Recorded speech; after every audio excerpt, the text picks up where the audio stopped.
One may question, how could a person have so many drug charges under their belt? Well, that's the case of one Ausonique man, Dwayne Dennis Buckler. Over the past few months, I've journeyed up and down US 23 to appear in court to try to figure out why Buckler has so much history with drugs. During one of Buckler's hearings at the Alcona County Courthouse in Harrisville, the prosecuting attorney working Buckler's case says Northeast Michigan saw a drug increase in the last 10 years due to reverse addiction. What we see is almost a reverse addiction, and when we say that, back in the 60s and 70s, what we saw was an addiction to heroin, and then doctors would then prescribe methadone and things like that to try and get people off of heroin. But what we see now are addictions occurring because of prescription drugs out on the street. And when prescription drugs become unaffordable or unavailable, addicts are turning to look for other means to get their high, to get their fix.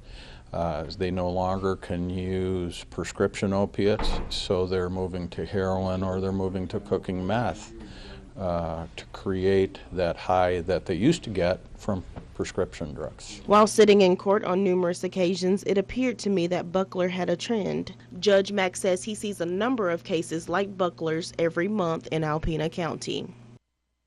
And so there are a number of people involved, but I think there were 3 cells operating, which H.U.N.T took down in December. So that's why I'm seeing so many recently. But typically you see 2 or 3 cases a year.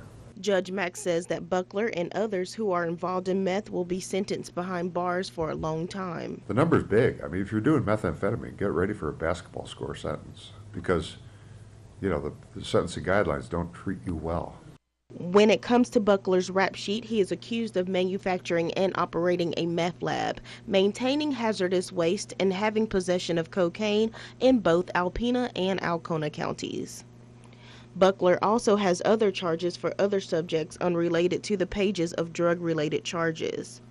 Buckler was supposed to appear in Alpena County Court on Monday and Alcona County Court on Wednesday, but both hearings were pushed back once again as other details surface. Until then, I'll be traveling back and forth on US 23 until Buckler's cases get solved.